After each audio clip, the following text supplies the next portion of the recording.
Ranch Express Courier Private Limited. Domestic International Cargo. உங்கள் இல்லம் தேடி வந்து courier booking delivery செய்து தரப்படும். இந்த கிறிஸ்துமஸ் விழாவை வெற்றிகரமாக ஒருங்கிணைத்திருக்கிற ரெவரண்ட் டாக்டர் லியோ நெல்சன் அவர்களே, இவ்விழாவில் பங்கேற்று உங்கள் அனைவருக்கும் கிறிஸ்துமஸ் வாழ்த்துக்களை கூறி அமர்ந்திருக்கிற மேலாள் தமிழக அரசின் டெல்லி சிறப்பு பிரதிநிதி அண்ணன் அசோகன் அவர்களே, இஸ்லாமியராக இருந்தாலும் கிறிஸ்தவ மருத்துவமனையில் பிறந்தேன், என் பிள்ளை கிறிஸ்தவ பள்ளியில் படிக்கிறது, என் மனைவி கிறிஸ்தவ கல்லூரியில் படித்தவர், ஆகவே கிறிஸ்தவ சமூகத்தினரோடு சகோதரத்துவத்தோடு மத நல்லிணக்கத்தோடு இந்த சமூகத்தில் நாம் வாழ்கிறோம் என்பதை உறுதிப்படுத்தும் வகையில் கிறிஸ்தவ பாடல் ஒன்றையும் பாடி உரையாற்றி அமர்ந்திருக்கிற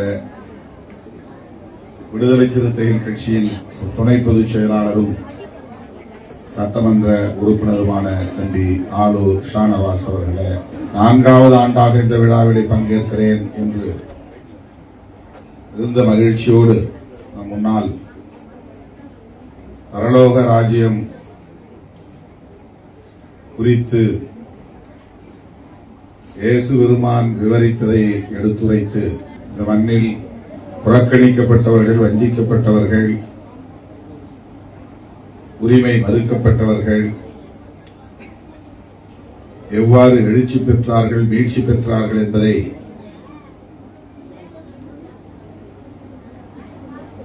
கிறிஸ்தவம் அதற்கு எவ்வாறு துணையாக இருந்தது என்பதை எடுத்துரைத்து அமர்ந்திருக்கிற சிறுபான்மையினர் நல ஆணையத்தின் மேனாள் தலைவர், மேனாள் சட்டமன்ற உறுப்பினர், மேனாள் நாடாளுமன்ற உறுப்பினர் பெருமதிப்பிற்குரிய அண்ணன் பீட்டர் அல்போன்ஸ் அவர்களே, நம்முடைய அன்பு சகோதரர் லியோ நெல்சன் அவர்களுக்கு உற்ற துணையாக இருந்து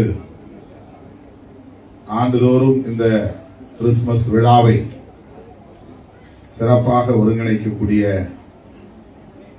கிறிஸ்தவ கூட்டமைப்பை சார்ந்த தலைவர்களே, திரளாக கூடியிருக்கிற கிறிஸ்தவ சொந்தங்களே, உங்கள் அனைவருக்கும் என்னுடைய பணிவார்ந்த வணக்கத்தை தெரிவித்துக் கொள்கிறேன். இனிய கிறிஸ்துமஸ் வாழ்த்துக்களை தெரிவித்துக் கொள்கிறேன்.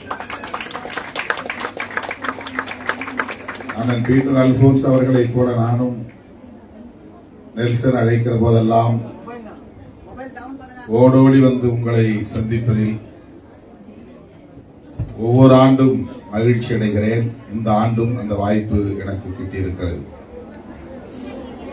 நேற்றைக்கு முதல் நாள் நான் தூத்துக்குடிக்கு போய் அங்கிருந்து சென்னை வந்து பெங்களூரு சென்று நேற்று பீகார் பாட்னாவிலே ஒரு கிறிஸ்தவ தேவாலயத்தில் நடைபெற்ற நிகழ்ச்சி ஒன்றிலே பங்கேற்று அதன் பின்னர் அங்கிருந்து நேற்று இரவு நள்ளிரவுக்கு மேல் தருமபுரிக்கு போய் காலையில் முதலமைச்சரோடு ஒரு திருமண நிகழ்ச்சியில் பங்கேற்று பிறகு கட்சி நிகழ்ச்சிகள் பலவற்றில் பங்கேற்று அடித்து பிடித்து ஓடி விமானம் பிடித்து இந்த நிகழ்ச்சியில் எப்படியாவது பங்கேற்க வேண்டும், நெல்சன் ஒருங்கிணைக்கிற நிகழ்ச்சியில் எப்படியாவது பங்கேற்க வேண்டும் என்கிற பரபரப்போடு விமானம் பிடித்து வந்து 4:30-5 மணிக்கு நான் இறங்கினேன் என்றாலும் விரைந்து உடனே இங்கு வர இயலவில்லை. வழக்கம் போல தோழர்கள் இங்கே சூழ்ந்து கொண்டார்கள். வழிநெடுக போக்குவரத்து நெரிசலிலும் மாற்றிக்கொண்டோம். ஆக இந்த நிகழ்ச்சியில் பங்கேற்றதில், உங்களை எல்லாம் சந்தித்ததில், உங்களோடு சில நிமிடங்கள் இருப்பதில் நான் பெரிதும் மகிழ்ச்சி அடைகிறேன். மீண்டும் ஒருமுறை விடுதலை சிறுத்தைகள் கட்சியின் சார்பில் அனைவருக்கும் எனது கிறிஸ்துமஸ் வாழ்த்துக்களை தெரிவித்துக் கொள்கிறேன். அசோகன் அவர்கள் பேசுகிற போது ஒன்றை சொன்னார். இயேசு பெருமான் தான் உண்மையிலேயே உலக நாயகன் என்று சொன்னார். உலகம் முழுவதும் அவரை கொண்டாடுகின்றனர். அவர் பெயர் ஒவ்வொரு நாளும் உலக நாடுகள் முழுவதும் உச்சரிக்கப்படுகின்றன. அவருடைய வார்த்தைகள் உச்சரிக்கப்படுகின்றன. அவருடைய சிந்தனைகள் விவாதிக்கப்படுகின்றன, பரப்பப்படுகின்றன. 2000 ஆண்டுகளை கடந்த நிலையிலும் இந்த மானுட உலகம் அவரை நன்றி பெருக்கோடு நினைவு கூர்ந்து போற்றிக் கொண்டிருக்கிறது என்பதை சுட்டிக்காட்டினார். எவராலும் மறுக்க முடியாத ஒரு உண்மை அது. அண்ணன் பீட்டர் அல்போன்ஸ் அவர்கள் பேசுகிற போது அவர் மிக சொற்ப காலம்தான் 34 மாத காலம் இத்தகைய பொது வாழ்வில் தன்னை ஈடுபடுத்திக் கொண்டார். அந்த வாழ்க்கை உலகத்தையே இன்றைக்கு வழிநடத்துகிறது. என்ன அற்புதம் என்பதை இங்கே வியந்து இயேசு பெருமானின் வல்லமையை எடுத்துரைத்தார். அவர் வாழ்ந்தது மொத்தம் 33 ஆண்டுகள் தான். 30 ஆண்டுகள் சாதாரண குடிமகனைப் போல குடும்பத்தோடு வாழ்ந்தார். அதிலும் சில ஆண்டுகள் எங்கே இருந்தார் என்றே தெரியாது. அதன் பின்னர் தான் அவர் இறை தூதராக உடனிருந்தவர்களால் அடையாளம் காணப்பட்டார். அவருடைய பணிகள் அன்றைய ஆட்சியாளர்களை உலுக்கியது, எளிய மக்களை ஈர்த்தது. அவருடைய சீடர்கள் அவருடைய கருத்துக்களை அவருடைய மறைவுக்கு பின்னர் உலகம் முழுவதும் கொண்டு போய் சேர்த்தனர். இந்தியாவுக்கும் வந்தார்கள். அதிலும் குறிப்பாக சென்னைக்கு தோமையர் வந்தார் என்கிற வரலாற்று பதிவுகளை எல்லாம் நாம் பார்க்கிறோம்.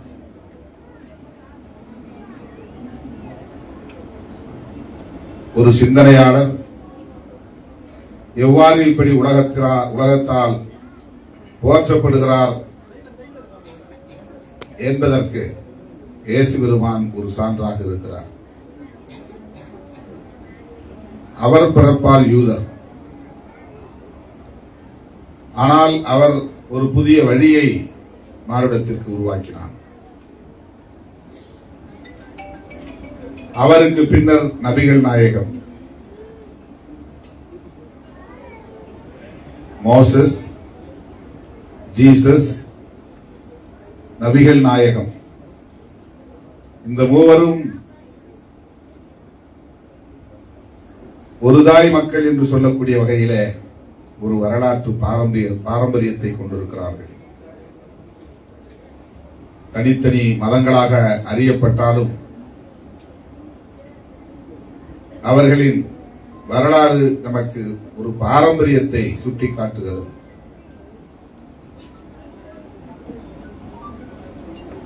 உலகம் முழுவதும் மானுடத்தை ஒருங்கிணைப்பதில் அவருடைய சிந்தனைகள் தான் மேலோங்கி இருக்கின்றன. மனிதர்களுக்குள் வெறுப்பு, மோதல், இரத்தக்களரி, படுகொலை போன்றவை கூடாது. அன்பு செலுத்த வேண்டும். சாதி, மதம், மொழி என்கிற வரம்புகளை தாண்டி மாந்தநேயமே உலகின் தலைசிறந்த கொள்கை என்பதை மானுடத்திற்கு உணர்த்தியவர்கள். மனிதநேயம்தான் கிறிஸ்தவத்தின் அடிப்படை கோட்பாடு. மனிதநேயம்தான் இஸ்லாத்தின் அடிப்படை கோட்பாடு. மனிதநேயம் இருக்கிற இடத்தில் தான் சகோதரத்துவம் இருக்கும். யார் மீதும் வெறுப்பு, பகை, மோதல், வன்முறை, இரத்த களரி என்று இது போன்ற எதிர்மறை நிகழ்வுகளுக்கு அது இடம் கொடுக்காது. ஒருவரை ஒருவர் ஆற தழுவிக் கொள்வதும், ஒருவருக்கு ஒருவர் உற்ற துணையாக இருப்பதும், ஒருவருக்கு ஒருவர் ஆசீர்வதித்துக் கொள்வதும் உலகம் முழுவதும் இன்றைக்கு பரவி இருக்கிறது என்று சொன்னால் அதற்கு இயேசு பெருமானின் போதனைகளும் நபிகள் நாயகத்தின் போதனைகளும் பெரும்பங்கு வகிக்கின்றன என்பதை யாரும் மறுத்துவிட முடியாது.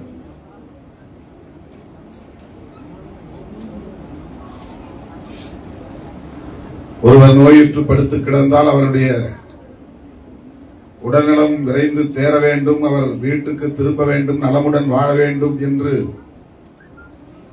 பைபிளை கையில் வைத்துக் கொண்டு ஜெபம் செய்யக்கூடிய ஒரு உயர்ந்த மாண்பு. அண்ணன் பீட்டர் அல்போன்ஸ் அவர்கள் பேசுகிற போது அன்னை தெரசா சொன்னதை குறிப்பிட்டார். அவர் பிறந்தது ஓரிடம், வாழ்ந்தது ஒரு இடம், ஆனால் உலகம் முழுவதும் அவரை அன்னை என்று அழைக்கிறது. அவர் செய்த அரும்பணிகள், எந்த பாகுபாடும் இல்லாத அணுகுமுறை, மாந்தநேயத்தின் பெரு அடையாளமாக வாழ்ந்து மறைந்தவர். தொழுநோயாளிகளை தொட்டு அவர்களுக்கு பணிவிடை செய்தவர். அந்த சகிப்புத்தன்மை, அந்த பேரன்பு அவருக்கு தாய் தந்தையரின் குருதி வழியே வந்ததா அல்லது இயேசு பெருமானின் போதனை வழி வந்ததா என்றால் பைபிள் என்கிற அந்த வேதத்தின் மூலம், இயேசு பெருமானின் போதனையின் மூலம்தான் அவருக்கு அது கிட்டியது. அப்படி எண்ணற்ற மாந்தநேய உணர்வாளர்களை உருவாக்கி இருக்கிறது பைபிள். ஆஸ்திரேலியாவில் பிறந்த ஒருவர் குடும்பத்தோடு இந்தியாவுக்கு வந்து ஒடிசாவிலே தங்கி தொழுநோயாளிகளுக்கு தொண்டு செய்தார். கிரஹாம் ஸ்டெயின் ஸ்டூவர்ட் என்பவர் ஒரு அருட்தந்தை. குடும்பத்தோடு வந்து அந்த பணிகளை செய்தார். அவருக்கு அந்த உணர்வை தந்தது எது? அந்த தொண்டு உள்ளத்தை தந்தது எது? அதிலே அவருக்கு இருந்த அந்த உறுதிப்பாட்டை தந்தது எது? வெறும் ஒரு பேச்சுக்கான நிலைப்பாடாக இல்லாமல் அதையே ஒரு வாழ்வாக கொண்டு வாழ்ந்த அவருடைய குடும்பம் எப்படி இத்தகைய பரிமாணத்தை பெற்றது? அவர்களை எது அப்படி உருவாக்கியது என்று நாம் யோசித்து பார்த்தால் பைபிள் தான் அவர்களை அப்படி உருவாக்கி இருக்கிறது.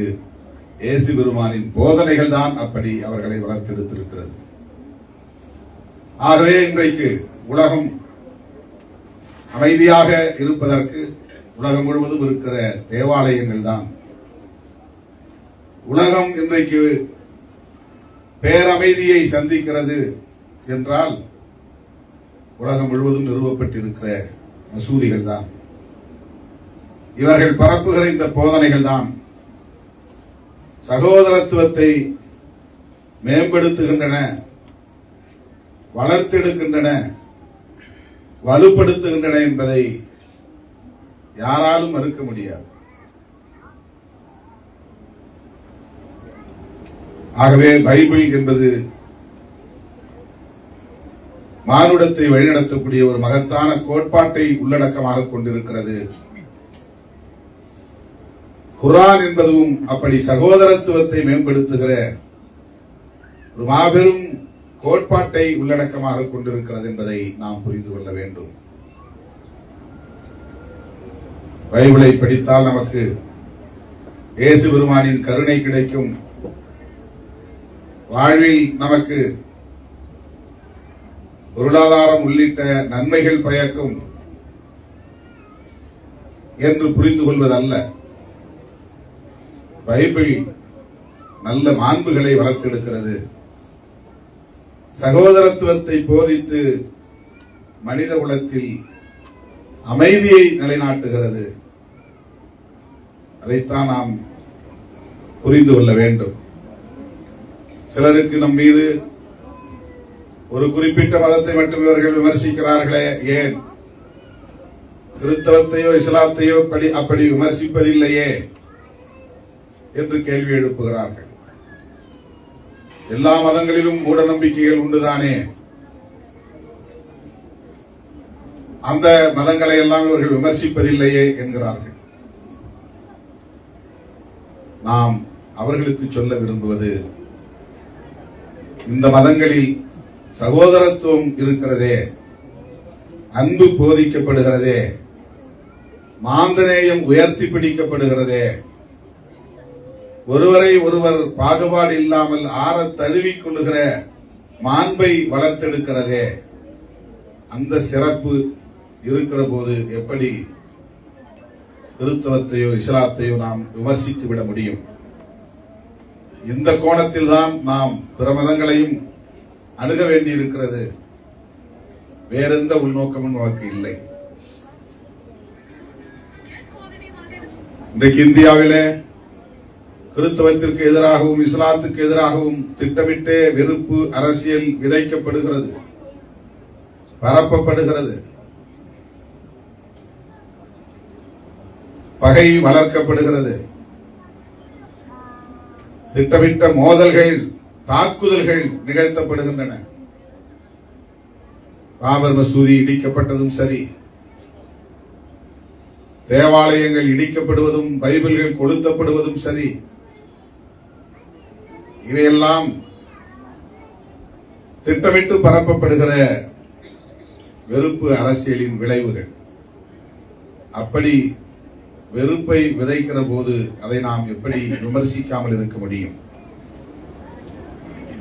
அதில் நமக்கு வேறு எந்த உள்நோக்கமும் கிடையாது. கிறிஸ்தவம் என்னை சகோதரனாக ஏற்றுக்கொள்கிறது, இஸ்லாம் என்னை ஆறத் தழுவுகிறது என்கிற போது நான் எப்படி இந்த மதங்களை அந்நியமாக உணர முடியும்? எப்படி எதிராக பார்க்க முடியும்? எப்படி தள்ளி வைத்து பார்க்க முடியும்? அசோகன் அவர்கள் பேசும்போது சொன்னார், சிவனும் ஒன்றுதான் இயேசுவும் ஒன்றுதான் என்று பேசியவன் நான். ஆனால் இயேசு என்னை அடையாளம் கண்டு என் இதயத்தை தொட்டார் என்று சொன்னார். அவர் கிறிஸ்தவத்தை ஏற்றுக்கொண்ட முறையை எடுத்து சொன்னார். எனக்கு அப்படி ஒரு அனுபவம் இல்லாமல் இருக்கலாம். நான் எந்த மதத்தையும் சார்ந்தவனாக உணரவில்லை, அல்லது கடவுள் நம்பிக்கையை கொண்டவனாக நான் பரிணமிக்கவில்லை. ஆனால் கிறிஸ்தவத்தையும் இஸ்லாத்தையும் சகோதரத்துவத்திற்கான கோட்பாடாக என்னால் உணர்ந்து கொள்ள முடிகிறது. மாந்தநேயத்தின் உள்ளடக்கமாக என்னால் புரிந்து கொள்ள முடிகிறது. அந்த அறிதலும் புரிதலும் நம்மை இங்கே கொண்டு வந்து நிறுத்தி இருக்கிறது. நெல்சன் அமைக்கிற இந்த மேடையிலே உங்களோடு நிற்க முடிகிறது, உங்களோடு உரையாட முடிகிறது.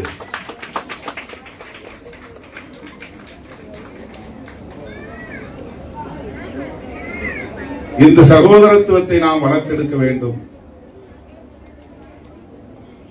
மானுடம் அப்போதுதான் செழிக்கும். இயேசு பெருமான் விரும்பிய ஒரு புத்துலகை உருவாக்க முடியும். நபிகள் நாயகம் கண்ட கனவை நனவாக்க முடியும். போரில்லாத உலகத்தை நாம் உருவாக்க முடியும். உலக அமைதியை நிலைநாட்ட முடியும். மதத்தின் பெயராலோ அல்லது இனத்தின் பெயராலோ நடக்கிற வன்முறைகளை தடுக்க முடியும், தவிர்க்க முடியும். மனிதகுலத்துக்குள் மிகப்பெரிய ஒற்றுமையை நிலைநாட்ட முடியும். இதுதான் நமக்கு இருக்கிற எதிர்பார்ப்பும் வேட்கையும் கூட. அந்த புரிதலோடு தான் உங்களோடு நான் இந்த அவையில் நிற்கிறேன். உங்களில் ஒருவனாக நிற்கிறேன்.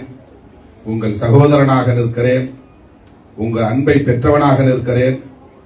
உங்கள் ஆசீர்வாதத்தை பெற்றவனாக நிற்கிறேன் என்கிற பெருமையோடு உங்கள் அனைவருக்கும் மீண்டும் ஒரு முறை எனது கிறிஸ்துமஸ் வாழ்த்துக்களை தெரிவித்து முடிக்கிறேன். நன்றி, வணக்கம். Branch express courier private limited domestic international cargo உங்கள் இல்லம் தேடி வந்து கொரியர் புக்கிங் டெலிவரி செய்து தரப்படும். என்றும் உங்களுடன் மை இந்தியா. முக்கிய செய்திகளை உடனுக்குடன் தெரிந்து கொள்ள சப்ஸ்கிரைப் பண்ணுங்க, பெல் பட்டனை பிரஸ் பண்ணுங்க.